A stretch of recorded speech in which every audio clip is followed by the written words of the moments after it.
Hello and welcome to a brand new episode of the Scared to Dance podcast with me, your host, Paul Richards. Over the course of this series, I'll be talking to some of my favourite people about their musical passions past and present. These include people who have DJed our club night, as well as those who have created our film nights. In this episode, I'm joined by Asha Lorenz, the frontwoman and creative force behind the band Sorry. Since emerging from London's DIY scene, Sorry have earned critical acclaim for their albums 9 to 5 and Anywhere But Here, blending gritty realism with hypnotic beauty. Their third album, Cosplay, has just been released on Domino, and I sat down with Asha to discuss the creative process behind their third album and their future plans. Hi Asha, welcome to the show. Hello. How are you Paul. today? I'm okay, thank you. How are you? I'm good. Great. I saw you a few weeks ago when you guest DJ'd at the Shackle Arms, which turned out to be our 10-year anniversary at the venue, which was nice. How was that as an experience for you? Have you done much DJing before? I've done a few DJs, but I'm not a good DJ. I usually just speed everything up and turn it too quick to the next song. So I was with my partner once and we went and I started DJing and everyone left and she was really upset. I think the headphones were like different to what was going on or something. And then she was literally after, she was like, I think it was like going to be the end of the relationship. She was like so disgusted. But so I asked my friends to come help at your one. I was the first time I was like, I'm going to prepare for this one. And I borrowed some decks and then like he didn't give me the wires and stuff. So I did try do stuff like the day before. But I was like a bit nervous. And then my friends came and they actually DJ. So that was fun. They were great. Yeah. Shout Jasper and Charlie and Hattie. Yeah. Yeah, that was fun. I like the babushka at the end. Oh, yeah, that's right. That was an epic little moment. That was inspired. Yeah. And I invited you to come and DJ at the club after seeing your music video for Jive, which for anyone who hasn't seen it, features a figure dancing in a Scared to Dance t-shirt quite prominently amongst other activities in the video. Would you like to explain the video? Yeah. I was my friend was DJing at this night, and I took some mushrooms. I wanted to say that. I was a bit trippy, and we went back to someone's house, and I knew that I had to make this video for Jive, and I was like on the roof, and I was feeling a bit weird. I was like, wow, you could just not in a dark way. I was like, wow, you could just jump off the roof. You know, when the Matrix kind of cracks when you're tripping. I was like, you could jump off this roof, not in a dark way. But then suddenly my friend put these boxing gloves on me. And I looked off the edge and I like put my boxing glove and I was like, that is a really cool picture. I was like, this picture is like move. It was like suddenly like some vision came. I was like, I need to leave this party like now. And I left and I was like cycling and as I was cycling, it was like 6 a.m. and I was thinking I was on a horse. And I was thinking, it feels like medieval times or something. Something feels like really weird in the energy right now. And then there was only one guy. I started filming everything. I haven't had a feeling like that for a long time. Like feeling really inspired all of a sudden. And there was this guy walking on, with like pushing a trolley, empty trolley. And on his back he had this leather jacket with an eagle on it, or like this sort of bird. Anyway, in the morning I woke up. I was like, I need to start looking at these videos, and I was like, I'm going to make it for Jive. It'd be cool. And then I started getting into it, and my friend gave me that Scared to Dance t-shirt, so I was just doing it, and suddenly all this weird stuff. I can't even remember how it started. I think I was reading about AI a bit, and Jive's all about like swinging between light and darkness, and so my friend sent me something about humanism, some essay, and in it was started talking about this religion called Zoroastrianism. Do you know about it? I don't. It's called like the 7 things of Hermes, and there's got these 7 principles, and it's like same above as below is one of them. It's like everything's gendered, and it's all about light and darkness. It's like the god, if you say it, the kind of god of it is, or like something Mazda, Ahura Mazda. Anyway, there's like these 7 spirits within it. That sort of, I might be getting some of this wrong, but and they're saying that like AI, it's all about light energy as well. It's all kind of about light, and I think it's Persian religion. And the earliest, they have the longest burning flame in the whole world in like the monastery of where it is, and any of them in around the world have a fire taken from that place. And so I was thinking, oh, this is weird, this stuff. And the sign is like this bird as well. And suddenly loads of signs that I'd just been filming and like been coming into it. And then I looked up and they're saying Ahriman is sort of like, it's just kind of like Arrow Man is a sort of destructive spirit. And it comes from like spreading lies and deceit. And in the essay, he was talking how sort of there's like a third coming and Ahriman's coming through. Anyway, and there's this thing, I think Rudolf Steiner also wrote a book about Ahriman. It's like, anyways, weird shit started happening when I started getting into it. And then I looked at the first spirit and it's called Asher. And it says truth and justice. So it was like really weird stuff. And then I'm like, I'm going to go and visit the place of worship in wherever it will be in London. And it had moved. It was in Harrow at an old cinema. It was like weird. And I said to my mum, I was like, do you know anything about Zoroastrianism? She's like, yeah, the place in like the headquarters of it used to be on our parallel road, which was and it was at 88, and I used to live at 88. So it was like this really weird thing started happening. So, and then my friend gave me the Scared to Dance t-shirt. Anyway, I don't know if that made any sense, but it made sense. And it was sort of, I got really into I used like 2 seconds of AI, but I tried to make it look a bit like AI because I really feel like it's also like God is in your hand with your phone. It's like sort of AI is, I think it's like a new way of painting with it. And it's sort of like spiritual warfare against, I don't know, but then people got really upset being like, oh, use it. I was like, it was good that it sparked that because I was like, yeah, this is happening. Like it's something, but obviously my intention is pure with it. So it was just an interesting little ride with that. So we were just talking off air that I'm a big fan of your music videos. I think they're fantastic. And you direct them. Yeah, I direct them and sometimes direct with my friend Flo. How did you come to direct them? Well, me and Flo just like from the beginning, we always just used to make funny videos together. And I think one time we made a video with some random director for a video called Showgirl, and I like hated it. And just the experience was, and I just really love making videos. I think it's kind of hobby.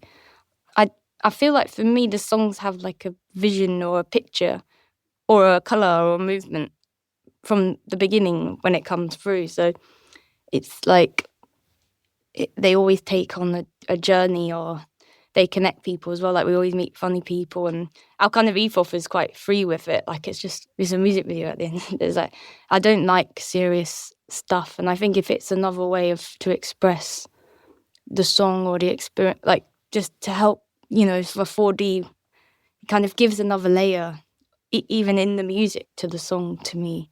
And have you got any background in directing, or do you just completely self-taught? Yeah, just do it for fun, really.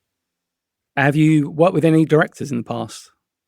Just that direct. I don't know what. No. Just me and Flo, really. I'm quite a pernickety person. I think it's just because like I like to make cheap videos as well. Like Echoes was probably, it wasn't even a big budget, but like even just spending a bit of money, it's a bit scary because I quite like working with a small budget because I don't like things feeling too serious or too much pressure, because I like also sometimes we have an idea and by the end it's completely different. Yeah. And so I like that.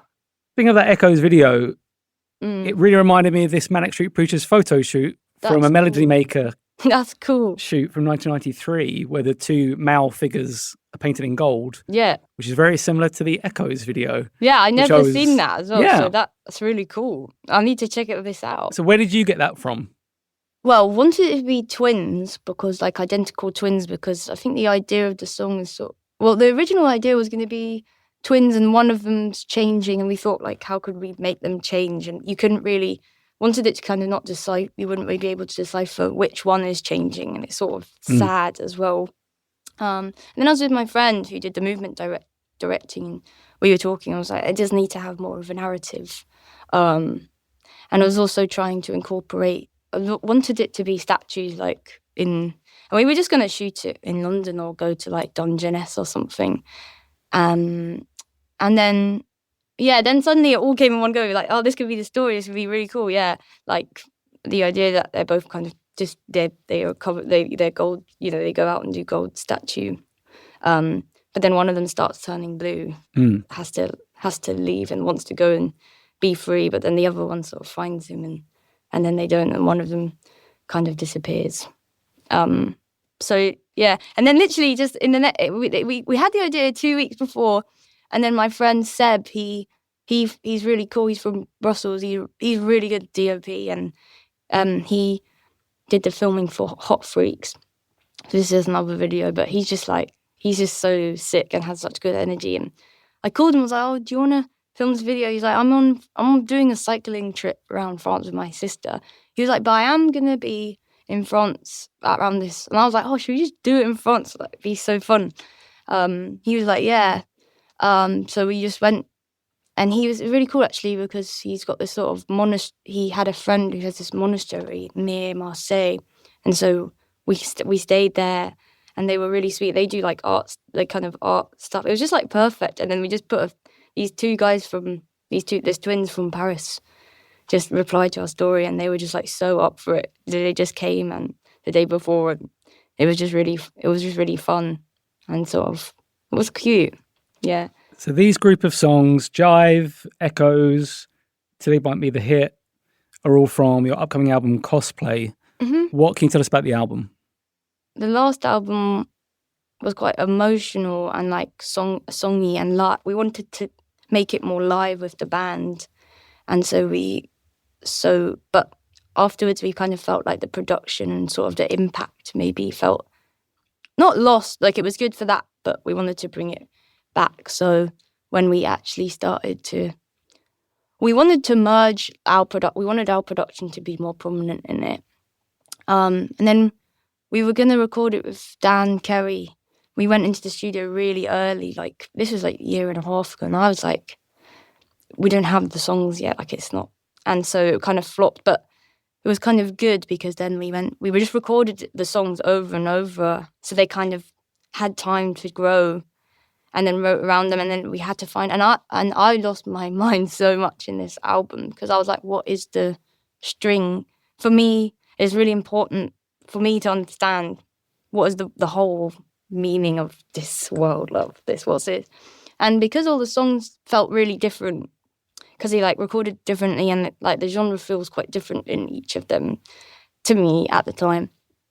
So then we were kind of wanted to know how to string it together, and then kind of had this idea of, I actually got my friend took me to Spider-Verse with an orchestra because she knows the guy who does the orchestra, and then us 2 seats down was Adam Curtis, and then we ended up by having a pint with him. And I already had the idea of cosplay in my head, and how kind of, because I feel like, well, everyone feels like that, but it's just like a bit lost in time, and sort of there's all these genres, but you kind of don't feel like you can almost try things on, but they don't really feel, well, that's my experience. It doesn't feel like you're innately one of them, and everyone feels a bit janked out, and it's sort of how to paint with those in a way that feels new, and like actually you're just stealing in plain sight, because it's like you're really like contextualizing it rather than it. I don't know, I feel like the references and like some pop culture is so far away from what it meant. Now it's sort of just like an inanimate thing that's part of the furniture. So it's like you can use that to recontextualize it now. You can make it into your own thing. That's a big part of Adam Curtis's work, the most recent BBC series. Yeah, I haven't even seen that yet, so I need amazing. to see that. Were you a fan of his work? Yeah, like a little bit. No, I didn't actually know too much other than hypernormalization, but it was interesting because I talked to him and he was like, I'm doing this thing about cosplaying and about how it started with like the gay voguing. So that was just funny how it came about. I don't know, he was just saying things that were in my head a lot, and it was just nice to, I don't even know if I said that I was in the band or something. I just was talking to him. I think I was just trying to grill him a bit as well, like a bit drunk, probably a bit smart, like be controversial with him or something.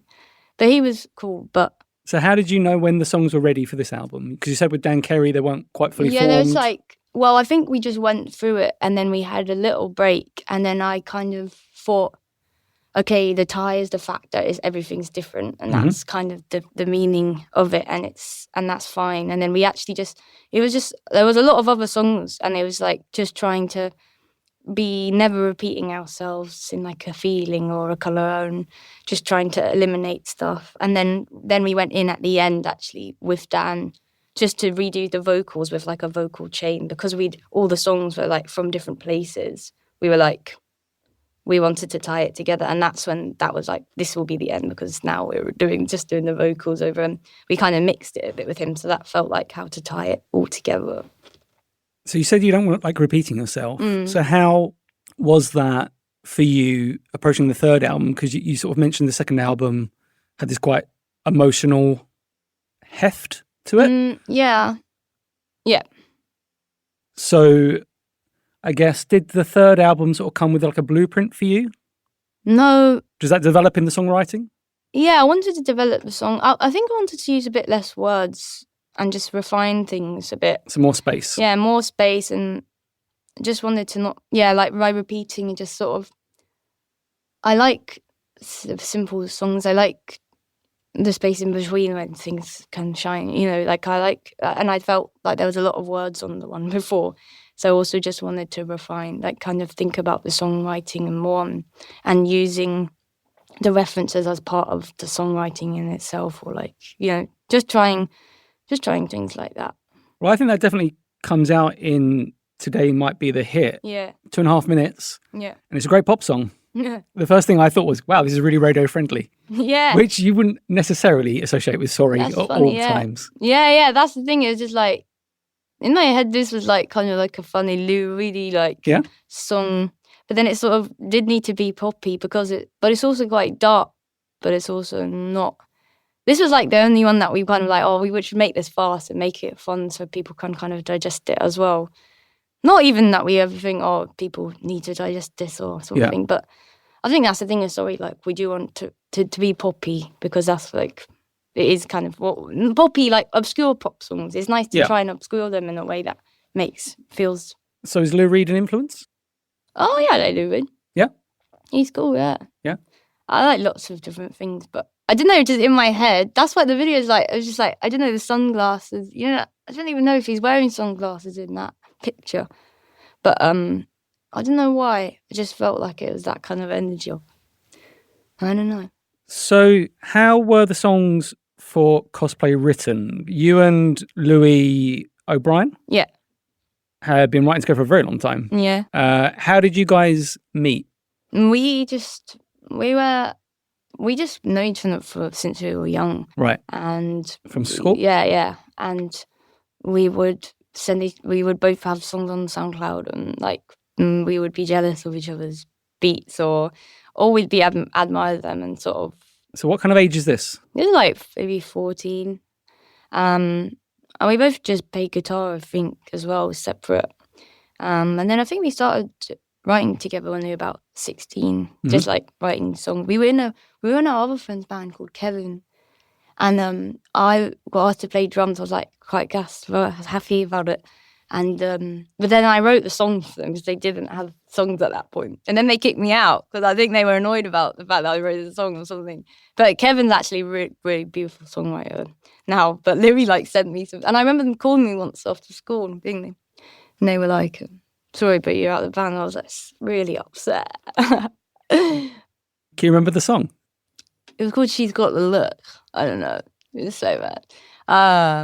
But yeah, then me and Louis. Well, I was doing music more separate, and so was he, and like just writing songs, and then we just did the band really. And Lincoln used to live near me, and I was around him when I was like 13 because he was skateboarding, and we used to skateboard together. I thought it was really cool because he was like a couple of years older than me. And he's always changing his identity. Like one day he'd have shaved head, or he'd be like I wouldn't see him for ages, but I'd see him walking around sometimes, and he'd look completely different all the time. So, but yeah. How do you and Louis write together then? Does one write the lyrics? Does one write the music? Do you write them together? Do you write them in the same room? We literally each song is completely different most of the time.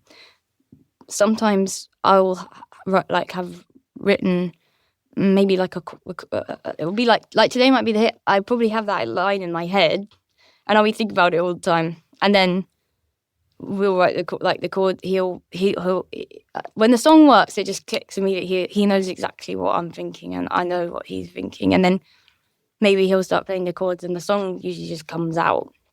Like, and I wrote most of the lyrics, but "Life in This Body" was like he wrote half that, and like so it depends. Or like sometimes we'll write it together, and or sometimes as well. Like we'll have a like kind of line, and then he'll start put a sample in or something, and that will like inform the rest of the song because suddenly like the textures will kind of will draw it out, if you know what I mean.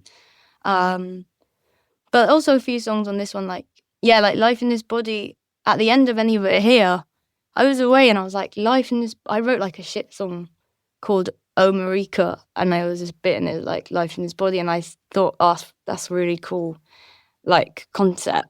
And I said to him like we should make the album called "Life in This Body" and then I said, oh, you should, like I think I just said it to him, and then he wrote it's like the beginning of "Life in This Body," he sent it to me.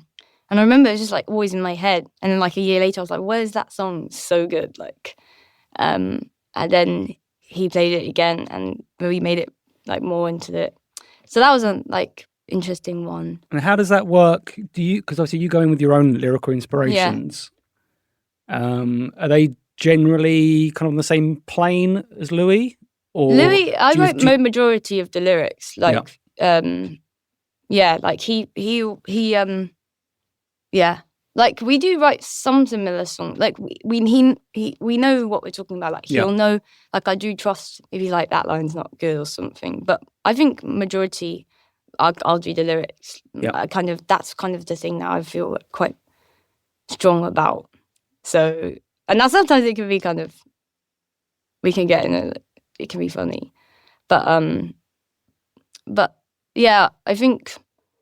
We both kind of, when we're on the same plane, it just happens. Yeah. And when it's not, then it's not a good song for us. Or it's something to save, you know. And where do you get your lyrical inspirations from? Is it like literature or I think it's other music or? It's just like everywhere to me. In a book, someone will say something to me, or in a film or on the wall. Like, to me, it's usually something I'm reading about. Or maybe a film, like suddenly an idea will sort of be born, like a concept in my head. And then things will just be unlocking it, like as I'm going. And maybe like write a bunch of songs and they're almost just like sketches. And then suddenly it will crystallize. And it's like a dream, like a waking dream. That's what it feels like to me. It's like when it comes, it's like penetrating image and it's suddenly like all there. I find it really hard to rewrite lyrics because... well, it just sort of comes out when it comes out. Okay. Yeah. And it's hard to revisit stuff, which is something I want to maybe get better at.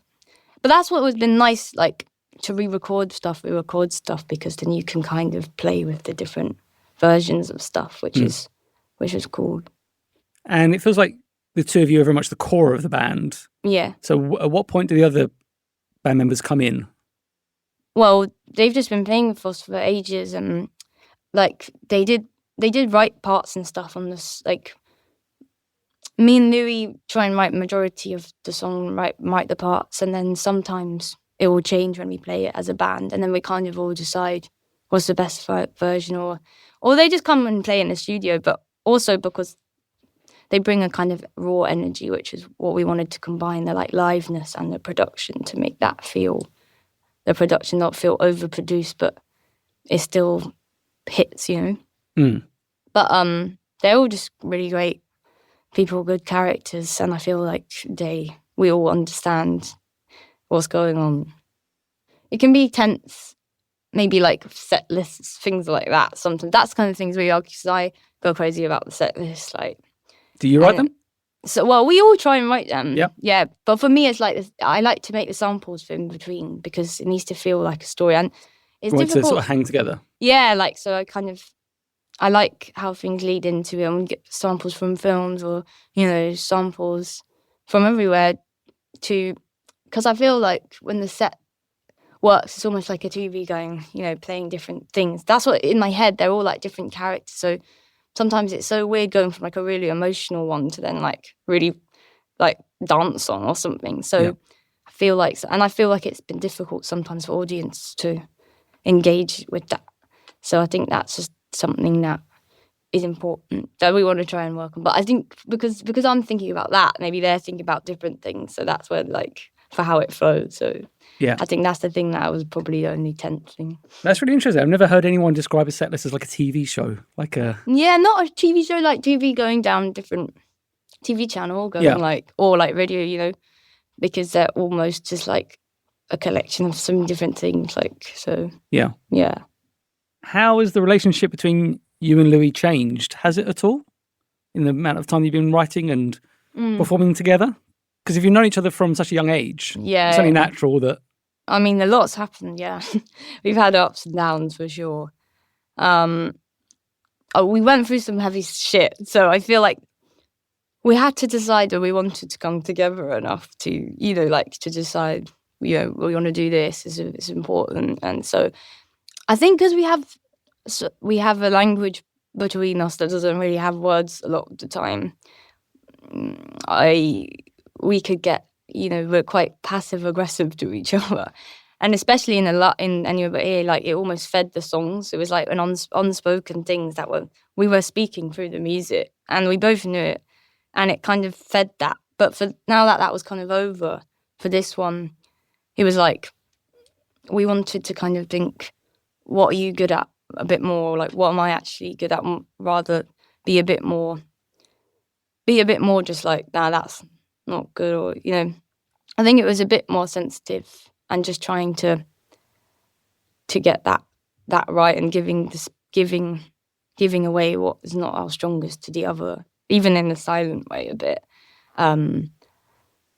So rather than like sharing everything or things like, I think when you want to do that, or you want to do that part or something, is like, whereas this one, I feel like just kind of went for it, and we kind of be more like, okay, if that doesn't work, then that's just, it's not good. It's not about you. It's just about the song.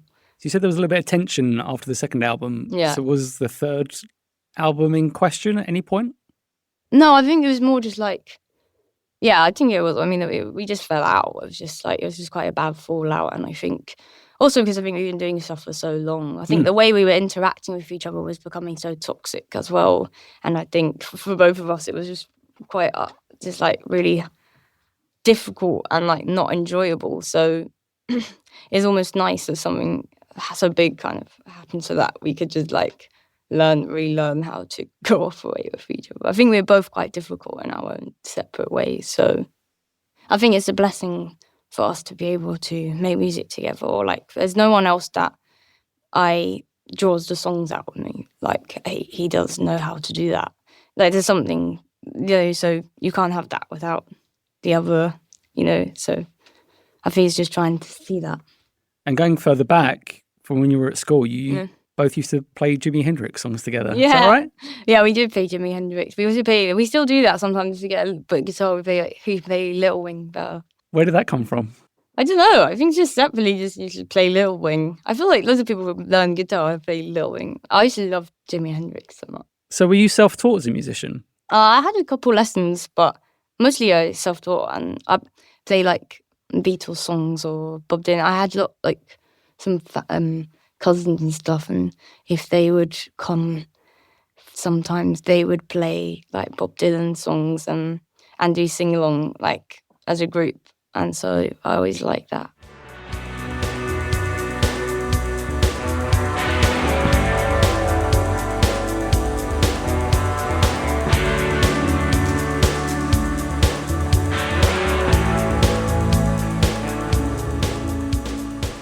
On the second album, Anywhere But Here, you worked with Adrian Utley from Portishead. How was that as an experience for you? What did he bring?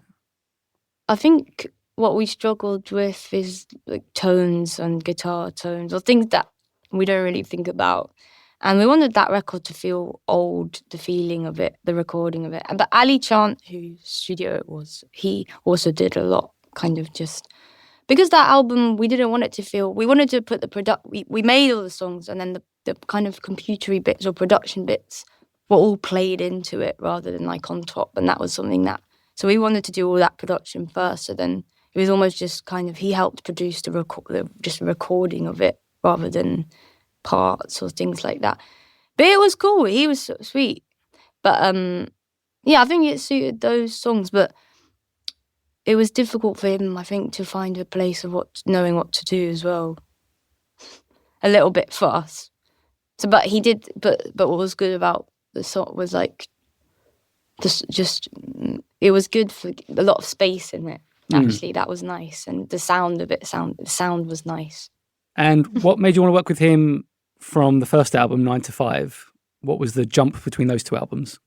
9 to 5, we also did that album in like 6 weeks in Bristol. Like we never done that before, because the one before we were recording for like 6 months on and off. We just go into it with this guy James String, and we were doing it at home and then come. And I think it was cool for that, but it took so long to finish, and it didn't feel that concise. Like, so we wanted this one to feel more like one piece together. If that makes sense. And you'd have had, 4 years of writing before recording 9 to 5, which is obviously quite a sizable body of songs and preparation to go in with. How did you find it on the second and the new album, almost working to a relatively loose deadline? Yeah. How do you find that as a songwriter? I do struggle with that, because to me it only feels finished when it's finished. But I think time moves quick in different ways. So a small chunk of time can happen. You write loads of songs and that could be that. But it's good. I think deadlines are probably good, because I probably would have gone on forever, even just with Cosplay. Like, I find it really difficult to finish stuff. So I guess it is good, because if you kind of know that's it, then you be in your head, you're sort of like, that is that time. What is that? But I do think as well, like, if I think this is shit, like, I just don't want to do that yet because it's not ready, and I'd rather wait for something to feel ready than to put out something. I think that's why I was trying to describe it as a loose deadline, because both parties. I think I feel bad for Domino a bit, because this one did take its time. Like, we had to re-record it, and I didn't like doing that, but it taught lessons, and I think it was good for this one to have done that.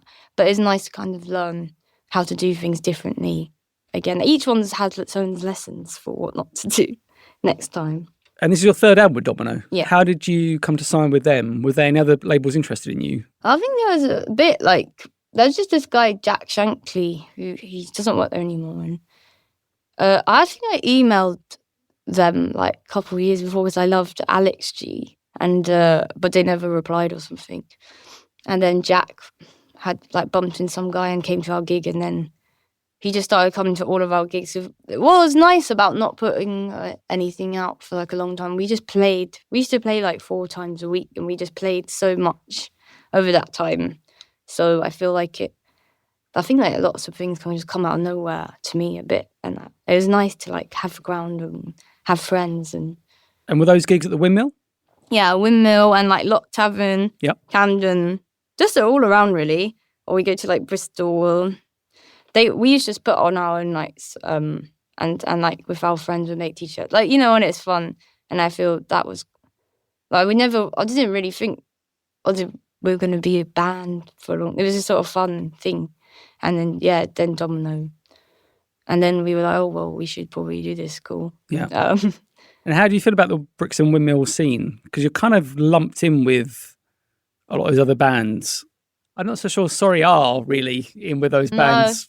No, that's the funniest thing. Like, it doesn't really happen as much now, but when the first record come out and stuff, like, all the interviews were just about the Brixton, and we were like, we're not from South, and also, like, they are friends, kind of, but they were also just like party friends, and like, it was just because we would play in the same venues, and it was nice. I think it's nice for other people like to imagine this thing, because even if it's not completely, I don't really, but it was a bit weird because I don't feel like our music's the same, or like I don't really like bands that much. Like, not that I don't like them, just I don't really feel an affinity with that kind of vibe. And so it's been difficult at points, because I don't really. I played a lot of things that I'd feel out of line, but I think it's also kind of fed me to be like, fuck you, or not fuck you to anyone, but because things that feel people are so like, what's going on here? Sometimes it kind of just feeds to be like, plays the emotion of the show or something. Yeah, I always think that critics never quite know how to pin down sorry. It's like, you have to be in this box or this genre. I mean, the amount of genres you've been described as is... I think it's quite funny that's the whole point as well. It's like kind of with the cosplay thing, it's like whatever you can say. You can just like, you're just trying on. I think I don't mind what people say about, but it's funny. It doesn't bother you? I don't think it really bothers me. I'm just like, well, it's just wrong, or like that's just not true. It's kind of funny, like it's just people just misinformed, or they've got an idea. But I think as I get older, I want to be more in line with people that actually inspired me, and like being. I think I've played a lot of shows with bands are cool and stuff, but that I don't really now feel like in line with my heart, and so it'd be nice to now start playing around things that I feel that I really respect, and like kind of not getting that respect, but just sort of being in tune with things that feel actually aligned with me, because I feel like I felt so misaligned for so long and so out of place, which is fine for then, and it fed the art. But now it's sort of like I feel tired of that. I want to be more in tune with my heart. So what are you finding inspiring at the moment? Life is Beautiful. Which are the Jasper was in it. Jasper and Charlie, they usually came. That's like, I don't really go to gigs and stuff as much as I used to. Like I'm not really in, so I don't really know that much. But just from the offset, I think Jasper asked me to play a little show at one of their nights, and then I just went to a couple more of their nights, and they do really cool collective of like poetry, movement, and kind of theatrical, and they're always different, but the heart of it is really pure, and it's really cool. Like I feel like it's rock and roll. Like I think that's where I like, that's rock and roll. Like amazing, just they're all amazing players, and the art is sick, and it's pure, and it's cool. It's like feels fresh and inspiring. But I don't really know other. I haven't really been listening to like. I haven't seen any more like gigs. Like I don't watch bands anymore. It's just like I'm just not in that world anymore. I think just like, but I think I'm just getting older as well. You know, I don't know if that makes sense. Does the public perception of sorry bother you at all? Does it align with how you see either yourself or the band? I think it can be misaligned a lot sometimes, and I think people expect you to be someone or something a lot as well. And I don't like how you can't change. Well, you can change, but I don't know. I don't like people. I think, like I said, like I don't like to specify so much about stuff because I'm always changing. My idea is always changing, and it is funny when you get locked in with things that don't feel similar to you because it's weird. So yeah, I don't like that sometimes. I don't like that. I think it's funny also because I think the songs are quite vulnerable. It's like it's quite personal sometimes. So it's just funny. Like if you don't know someone, you just sort of see them and you think you might draw a picture of them in your head just from other people that you think are like them, or like, you know, you just, and so it's kind of a weird thing. But I try to be more protected with interviews or things like that. I don't like to do too much because I sometimes as well, if I'm nervous or something, or it's not even a bad day, just I think if someone doesn't really understand me, I feel like I can come off as rude, or I don't really get my words across, and it's like then I've just said something that's like I feel like that's not at all. It was like ruins the whole perception of something or the art of it. Like, do you know what I mean? So I think that's been a difficult thing that just kind of I try and avoid. And does that, putting that vulnerability in your songs, make you slightly reticent in the future in terms of protecting yourself? I don't mean to write, like, I think that's just what comes out, so I don't feel scared. Like, I think it is emotional. Like, maybe I won't be emotional sometimes. I don't make funny dance songs sometimes, or I like. I think no, I don't. I wouldn't. I think it's good to. I think it's just what I'm good at. It's the only thing I know how to do. No, I agree, but it wouldn't prevent you from. No, I don't think so. It would prevent me up. from doing interviews or doing things that I don't feel comfortable with, because that's where, or like pictures, or just like, I think I put so much care in the art or the videos or just small things like the details. And so I think when something's sort of misaligned or done kind of quickly without a good intention, feels quite sad to me, because it feels like it ruins everything that I've just been trying to work. And so how does that feed in with being in a band and having to be on social media and be in the spotlight? I kind of sense that your relationship with social media might be similar to mine, which is we have to do it, but we don't really want to do it.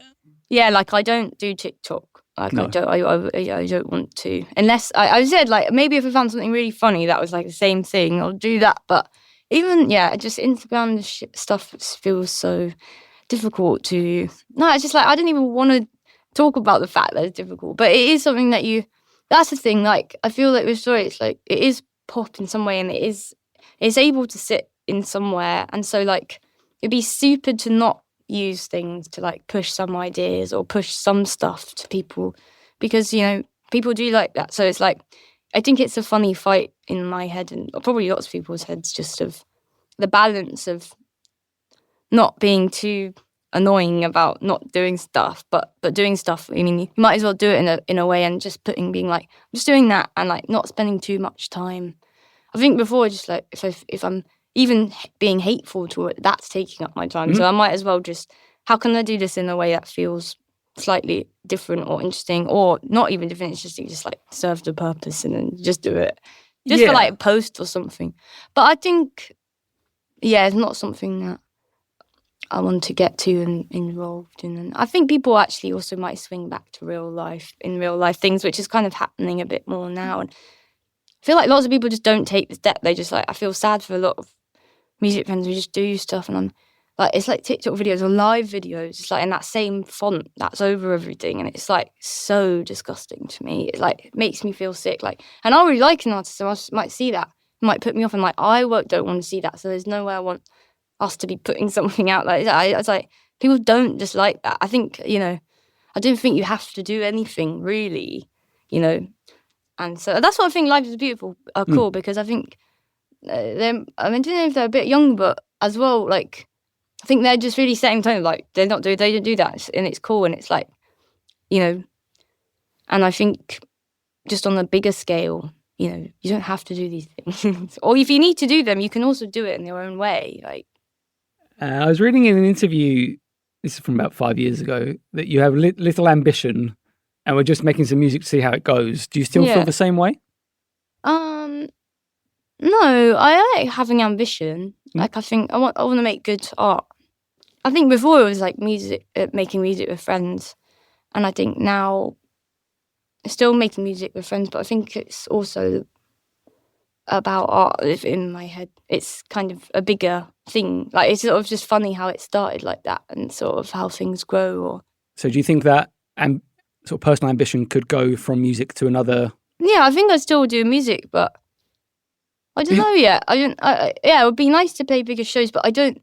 Not even bigger shows. Just, I think my ambition is to now be more in line with what I want to say, and be surrounded by people that I really respect, and like, not that I haven't respected before, but just like creating, having good conversation. I feel like a lot of my life, I felt quite shut down, like in myself, because I felt out of place, or I don't like really.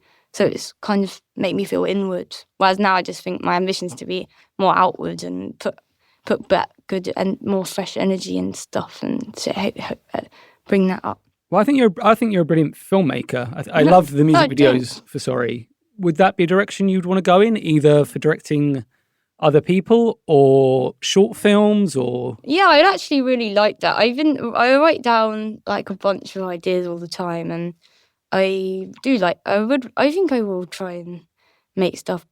I don't know if I like me and Flo, like make small videos for other bands, but I think for me it's like the style is, I'm not very good at like doing other style, and I don't really want to spend time sort of making stuff to churn it out, because I want to keep, it's sort of like music can sometimes feel a bit more worky in some sense, whereas not worky, but it takes up so much like emotional so, but I love making making the videos, and I feel like it takes me on cool journeys, and I want people, that's why I feel like I want to inspire people as well, to just make stuff, you know, because when things are just personal, I think, and it, you know, I think there's just weird stuff happening, and everyone's able to, like, you know, everyone's making stuff on TikTok, like, it's just, I don't know, it's just a lot of funny stuff's happening.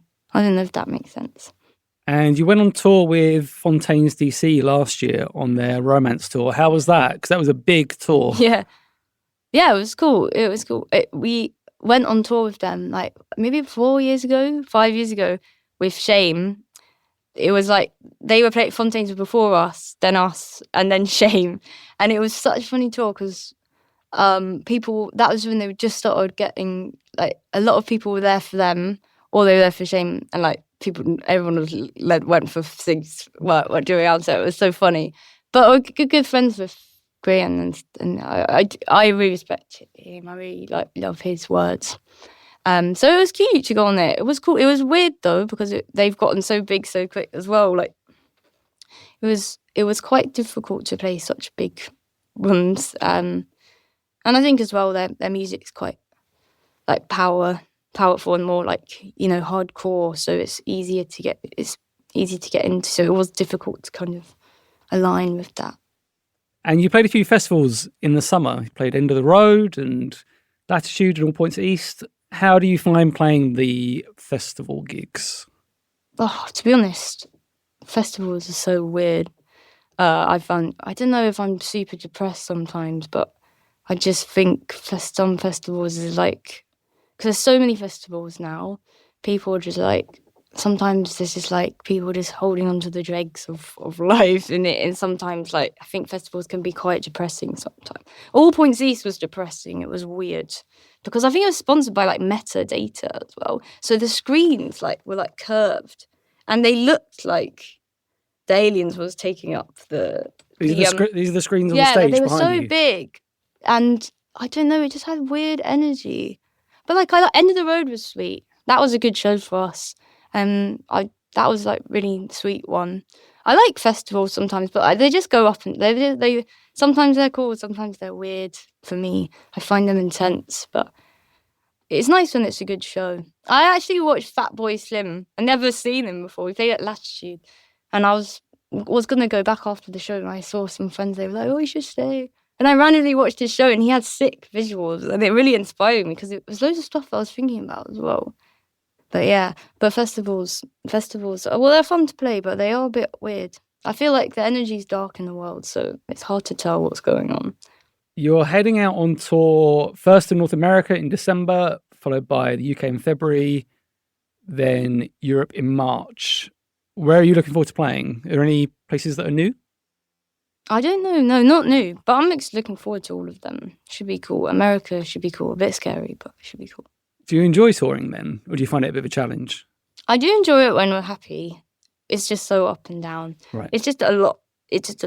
And it's difficult to look after yourself in your mind. I struggle to be around people for that long. But you get into it. It is something like you can't just, you know, it's something. And because we've all been friends for so long, it's sort of like so high or so low. It's like people can drive you mad, or they can be. It was the best of times. It was the worst of times. So I can never be in a band. I have no idea how everyone gets along. I think you just start doing it, like, and then you're like, well, like, I don't know what else to do now. Do you know what I mean? As well, like, you're sort of like, well, we should probably just do it. Like, you just got to get, like, obviously you want to play the shows, but I think when things feel so difficult, it's probably like, why am I doing this? Like, I don't know. It's a funny one, but I think it's something you can't describe, and the connections that we have is kind of, you can't really describe it, and it's like, it would be sad. I can't, you know, it's valuable in my heart. And have you started writing any new songs yet for another album?